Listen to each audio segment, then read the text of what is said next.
Bisa bayangkan, Nabi punya guru, sahabat punya guru, tabi'in punya guru, ulama punya guru. Antum bukan Nabi, bukan Rasul, bukan sahabat, bukan ulama, bukan tabi'in. Mau belajar sendiri, nggak punya guru. Bagaimana kita bisa memahami dengan baik, gitu kan? Nah, jadi prinsip utama dalam belajar, pertama, mesti ada guru yang memahamkan kita. Baik, kemudian siapa guru-guru yang baik itu?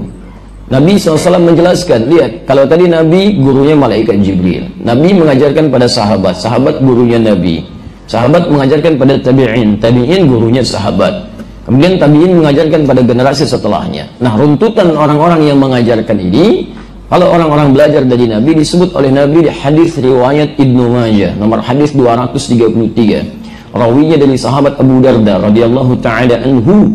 Lihat di ujung hadisnya, lihat kalimatnya, wa innal ulama'a warathatul anbiya, dan sungguh para ulama itu pewarisnya para nabi. Wa innal anbiya la yurithu dirhaman wala dinaran walakin yurithul ilma. Lihat, dan sungguh para nabi itu tidak mewariskan dirham dan dinar. Tidak ada harta dunia yang diwariskan oleh para nabi dan rasul, tapi mereka mewariskan ilmu.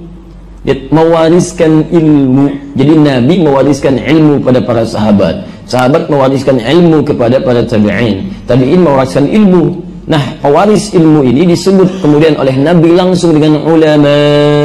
Jadi ulama itu pewaris para nabi. Masya Allah. Antum ini, mohon izin, kalau ada orang tua antum mewariskan harta 100 miliar misalnya, Masya Allah, mau nggak? Yang katakan Allah alam. 100 miliar, Masya Allah. Baik, kemudian dibagi, misalnya antum punya saudara 4, dibagilah kemudian berdasarkan hukum Islam, tapi ternyata antum gak kebagian, gak dikasih misalnya kan. Baik, ketika antum tidak dikasih padahal antum berpeluang mendapatkan bagiannya, bagaimana respon antum? Misal jatah antum 25 miliar tapi antum gak dikasih, baik, respon antum bagaimana? Marah. Baik, sekarang yang kedua, antum dapat bagian 25 miliar tapi antum gak mau ngambil. Kira-kira antum gambarnya seperti apa itu? Dapat warisan 25 miliar dikasih gak mau, kira-kira bagaimana? Ingat, pintar itu anugerah, tapi kurang sehat itu pilihan. Ya kan? Lihat gambarannya gitu kan, antum rugi kan? Rugi, antum gak mau ngambil, dikasih gak mau ngambil, halal hukumnya. Baik, dan itu dari harta yang sangat halal, tapi itu nggak mau ngambil. Jadi anda bayangkan, warisan dari manusia biasa saja begitu diperebutkan. Sekarang Nabi memberi warisan, masa nggak ada yang rebutan? Nabi ngasih warisan, apa anda nggak mau? Manusia biasa ngasih warisan, antum merebutkan. Nabi ngasih warisan, masa nggak ada yang ambil? Dan warisan Nabi itu kalau diberikan, itu sejahtera dunia, bahagia akhirat. Warisan manusia belum tentu mengantarkan antum pada kebahagiaan akhirat, tapi kalau warisan Nabi sudah pasti itu dunia bahagia, akhirat juga Masya Allah gembira luar biasa. Nah, sekarang warisan Nabi itu ada pada para ulama. Ulama itu yang mengajarkan kita ilmu.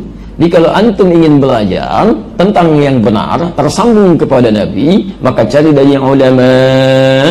Apa ciri ulama? Quran surah 35 Fatir, ya, dari ayat 27 sampai dengan ayat 29 itu, posisi paling kanan sebelah bawah. Saya langsung ke inti ayatnya saja.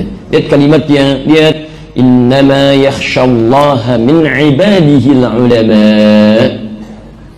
Ketika Allah menyebutkan kalimat ulama, tidak menyebutkan ciri pintarnya, karena ulama itu sudah pasti pintar. Makanya jamak dari alim, alim itu pintar. Alim itu pintar, lawannya jahil, bodoh, tidak banyak pengetahuan. Kalau sudah punya pengetahuan, alim, jamaknya ulama. Tapi ketika disebutkan ciri ulama oleh Quran, tidak sekadar pintar, tapi khasyah, yakhshallaha. Kepintarannya bisa menuntun ia untuk takut kepada Allah subhanahu wa ta'ala. Awas, hati-hati. Jadi kalau antum ingin cari guru, ya baik secara langsung ataupun lewat media perantara ketika tidak mendapatinya.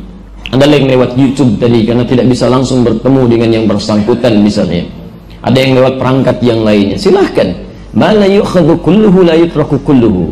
Hal yang tidak bisa diambil seluruhnya, setidaknya jangan tinggalkan sebagiannya. Ada wasilah, ambil. Sekarang teknologinya luar biasa, bisa pakai Skype, bisa live dan sebagainya, bisa nanya langsung, silahkan. Jadi boleh kita, nggak ada masalah di situ. Walaupun barangkali nanti ada hal-hal yang belum dipahami, mesti disempurnakan di situ. Tapi poinnya adalah, kalau Anda mencari guru-guru, maka carilah kata Quran yang punya rasa takut kepada Allah. Jadi ilmunya membuat dia takut kepada Allah, bukan sekedar pintar. Kalau yang pintar banyak, non-muslim pun ada yang pintar, bahkan hafal Quran. Orientalis itu pada pintar, hafal Quran. Ya, kemudian ada orang-orang yang orang-orang misi macam-macam, dia pelajari itu. Dia pelajari. Dan ada sekolah-sekolah khusus didesain di barat sejak zaman dulu, bahkan sejak, mohon maaf, tahun 1492 itu, sejak terjadinya selesai perjanjian Tordesillas, kemudian orang-orang Islam dikalahkan di Spanyol, manuskripnya dibawa ke Eropa ke barat, itu langsung mendirikan sekolah orientalis. Banyak.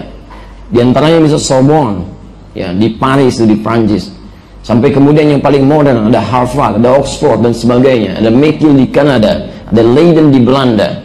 Itu diantaranya adalah universitas-universitas yang pertama didirikan untuk mempelajari nilai-nilai keislaman dan ketimuran.